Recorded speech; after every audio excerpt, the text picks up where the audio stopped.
The video on Jubilee is out where it was Mehdi Hassan versus 20 far-right conservatives. When I did that video, I did it based off of the promo. I did it based off of the clip that they posted on their Twitter before the actual long form came out, which is about 90 to 100 minutes, somewhere around there. And what I said in my video was, there's no point in having this conversation. There's no middle ground to be reached. How can you have some sort of middle ground between people that are so far right that they're not willing to look at facts, data, and statistics based on what the journalist is going to present? There was nothing fruitful to come from that conversation. But what I saw in my comments on that video, which I'll link down below if you want to check it out, people were saying, isn't it good to expose these people? Isn't it good to see their ideology and for Mehdi Hassan to debunk it? And I said, no. You don't need to listen to everybody. You don't need to come to middle ground with everybody. Sometimes you can say, hey, this person has such differing views and opinions from me that I don't want to hear nothing that they have to say. That's my personal belief. Everybody's voice isn't important. You don't have to listen to everybody. What I want to talk about in this video is the fallout. And before we start with any of the actual clips from the video, the gentleman that said he was a fascist, the one that was smiling, that gentleman has been fired from his job. He was so proud to say it on the thing, he was smiling about it. Here, take a look. If you watch the Jubilee video, Mehdi Hassan said, you're not just far right, you seem like a fascist. He said, I am. Here he says, fired for my political beliefs. My name is Connor, and which is a pseudonym. His name isn't actually Connor. And I was recently shown in the latest Jubilee episode. As a result, unfortunately, I was subsequently released from my job. I'm raising money as an emergency fund and for other expenses while I look for a new job. To clarify, I was terminated from my position for holding fully legal, traditional, right-wing political views. This is cancel culture and political discrimination on full display. I just went on a riff where I shared my story of what happened. You can watch it here. Like I said, we don't need to go to the riff. We don't need to see anything else from this gentleman, because if we don't care what he has to say, eventually he'll just stop saying it. Now, once again, in my video that I did, I said these people, they own nothing in America. They contribute nothing in America. But they go out and espouse these ideas about like white supremacy and being a fascist because they have nothing other than their hate for others. And that's what they thrive off of. Whether it be Nick Fuentes or the people that were on this panel, these people are not happy with their lives. The one thing that they feel they can hold over people is, oh, I'm white. I was born here. My family's been here for generations. In some cases, that's not even true. They had a woman that was on the panel that said, oh, she doesn't believe in immigration, only to find out she's a second generation American.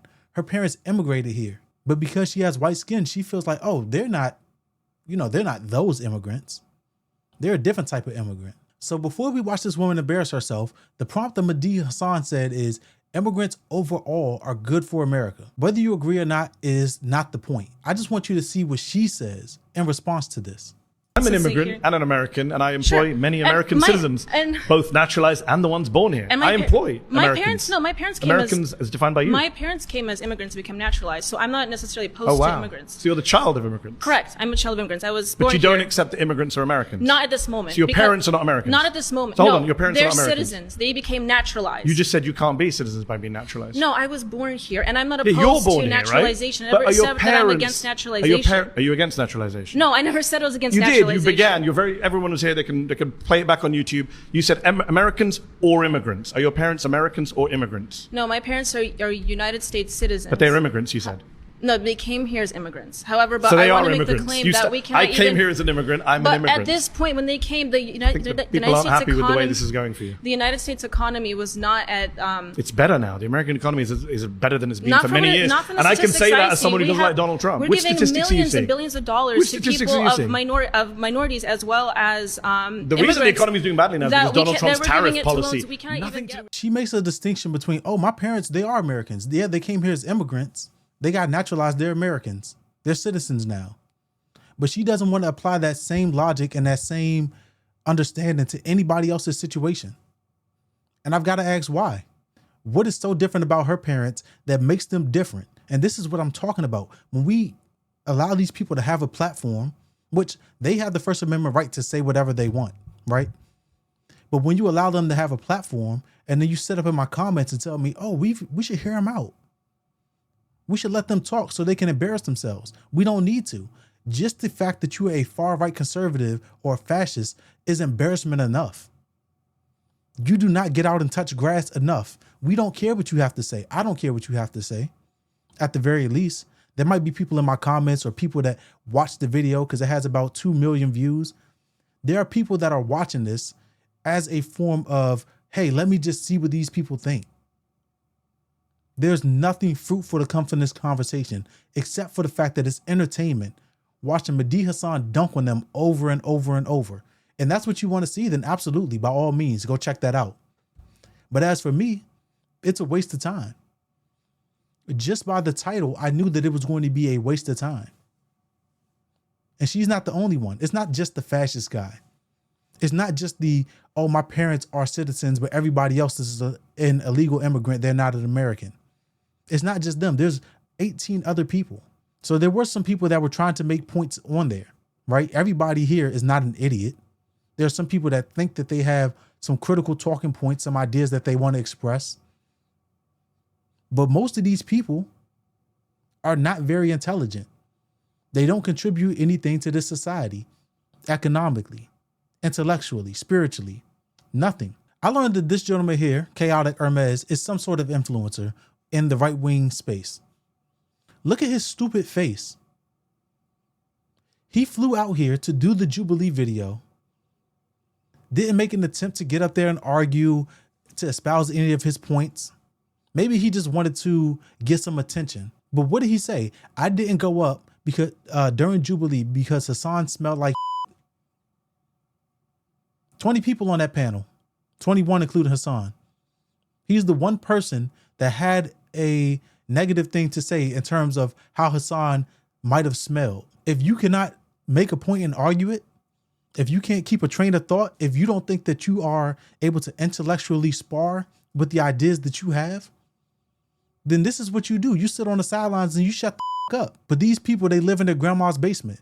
They're scared to come out and interact with the real world. So instead of having a conversation on a platform that you flew out to participate in, you get back online where you don't have to be confronted with a conversation face to face. And you say that somebody smells. If you really felt that way, if you were bold enough to get online and say it, be a man and say it in his face. You don't even have the courage to confront somebody in person. And these are the people that you guys wanted me to go check out for a 90-minute, 100-minute video. And I'm not saying like everything on Jubilee is bad. Jubilee has been doing content for a long time. They're going to continue to do the content that gets them views.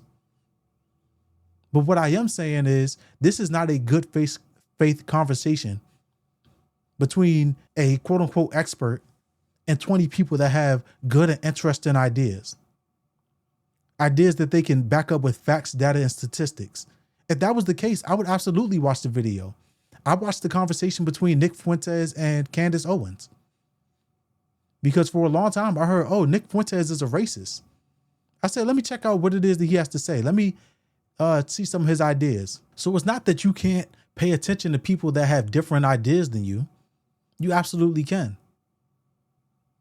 But I knew from the clips that they put out in the promo video that these people are not intelligent just based on the things that they're saying. They have no back into their ideology. It's just how they feel about other people. There's more. There's 20 idiots up there. I've only showed you about 3 or 4 of them. Let's check out another one. Please describe why you think Trump is.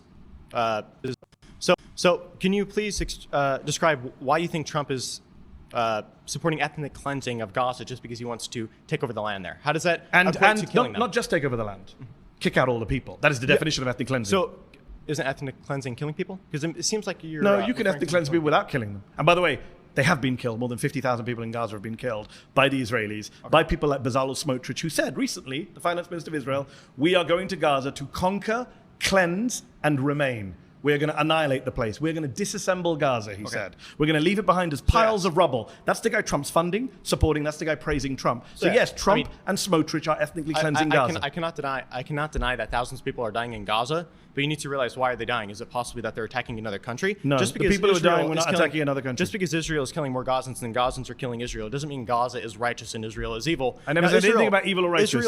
I said ethnic cleansing. You said don't they have to be killed? I said they are being killed, and the criteria for what's happening to them. If Donald Trump says these people have to leave and never come back, is that not ethnic cleansing? What is your definition of ethnic cleansing? I would think ethnic cleansing is when you're killing off a large part of an ethnic group. That's genocide. You're confusing your terms. Ethnic cleansing is... All right, I rest my case. A bunch of uneducated people got up on the surrounded segment of this Jubilee video to espouse what they think with their uninformed, unintelligent ideas on the world. It's like I thought from the very beginning. It was a waste of my time, a waste of all of our time to give this attention, to highlight these ideas as something that we should listen to and understand. Do these people exist out in the world? Are they in pockets of America? Absolutely. But they will die off. Their ideologies will die off, and we'll be all the better a country for it.